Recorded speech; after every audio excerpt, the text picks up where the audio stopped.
Ang magandang araw po mga kabarangay. Nag-change water po tayo ng ating mga alagang isda. Mukhang nakatulog na po ng mahimbing itong isinusulong ng mababa at mataas na kapulungan na postponement ng barangay SK election. Bakit kaya? Sa mga hindi pa po nakapag-subscribe sa aking channel, kayo po ay aking malugod na inaanyayahan na mag-subscribe. Pakiclick po ang notification bell at all para palagi po kayong updated sa aking mga bagong videos. Yan nga po mga kabarangay, ang isang dahilan ay ito nga pong pagbabangayan ng minorya at ng mayorya. At kung napapansin po ninyo, kahit po sa Kongreso ay wala nang bumabanggit. Hindi na nababanggit ito nga pong postponement ng barangay at SK election. Hindi ko naman po sinasabi na tuloy na ang halalan. Yes po, dahil meron nga pong batas na nagtatakda nito sa November 2, 2026, ang RA 12232 ay binigyan na natin ngayon ng 98%. Yes po, 98% po. Para sa akin, 98% po na matutuloy na ang halalan. Pero para hindi naman magalit sa akin yung pabor sa postponement, nakakatakot pa rin po yung 2%.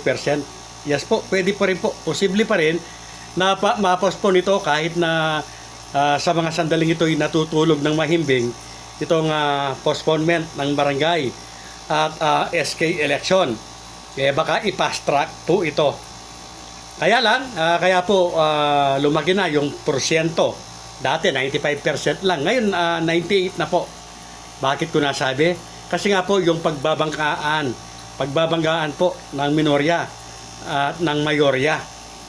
Siyempre po, papayag ba naman itong mga nasa minorya na ang nag-aakda ng postponement ngayon ay hindi nila kaalyado at kalaban nila. Ito nga si Madam Amy Marcos na kung ano-ano po ang ginagawang kwento. Talagang binabanatan itong mga minorya at sinasabi na may plano ang mga ito na Noel. Walang eleksyon sa 2028, yung local at national.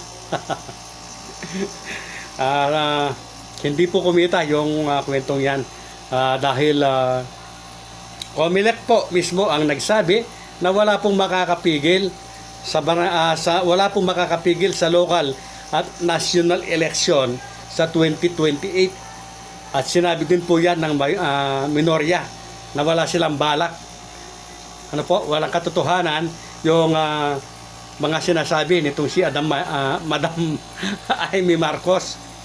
Ang nakakatuwa pa po dito, yan nga po, inis po siya kung ano-ano po yung kanyang pinagsasasabi na talagang maka-Pilipino kung talagang susuriin po natin yung mga pinagsasasabi niya na patungkol nga po sa postponement daw na binabalak ito nga pong 2020 local at national election. Talagang parang sinisilihan ng tumbong ni Madam. Nakalimutan niya na siya ang reyna ng postponement. Halos yung mga nagdaang postponement ng barangay at SK election, siya po ang author.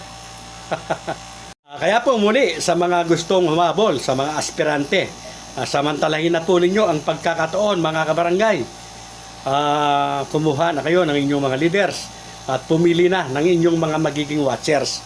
At kung kayo po ay tatakbo bilang isang kapitan, ay kailangan kumpletuhin na po ninyo ang inyong line-up.